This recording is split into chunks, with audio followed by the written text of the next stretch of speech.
And குழந்தைகளே, உலகப் பொதுமறை தந்த திருவள்ளுவர் தாத்தாவின் ஒரு அற்புதமான குரலை ஒரு குட்டிக் கதையுடன் காணப்போகிறோம். முன்னொரு காலத்தில் சோமநாதன் என்ற மிகச்சிறந்த சிற்பி இருந்தார். அவர் வடித்த சிலைகள் உயிரோட்டமாக இருக்கும்.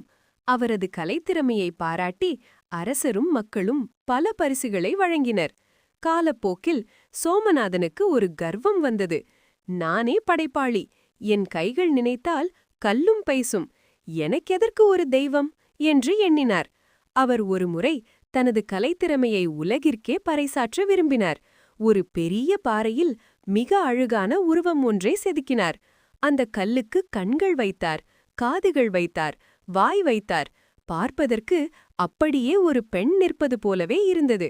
அவர் ஊர் மக்களை அழைத்து, பாருங்கள், நான் உருவாக்கிய இந்த சிலை எவ்வளவு அழகாக இருக்கிறது என்று பெருமையாக கேட்டார். அவர் செதுக்கிய மிக அழகான சிலையைக் கண்டு ஊர் மக்கள் வியந்தபோது அங்கிருந்த ஒரு முதியவர் மட்டும், சிற்பியே, இந்த சிலைக்கு கண்கள் இருந்தும் பார்க்க முடியுமா, காதுகள் இருந்தும் கேட்க முடியுமா என்று கேட்டார். அதற்கு சோமநாதன் ஏளனமாக, இது வரும் கல் சிலை, இதற்கு எப்படி பார்க்கும் சக்தி வரும் என்று பதிலளித்தார். உடனே அந்த முதியவர், உண்மைதான், உறுப்புகள் இருந்தும் இயங்காத சிலை எப்படி பயனற்றதோ அதேபோல்தான் உங்களுக்கு அறிவையும் உடலையும் கொடுத்த இறைவனை வணங்கத் தவறிய நீங்கள். இறைவனை உணரவில்லை என்றால் நீங்களும் இந்த சிலையைப் போல வெறும் கல்தான் என்று அறிவுறுத்தினார். தன் தவறை உணர்ந்த சிற்பியின் செருக்கு அழிந்தது.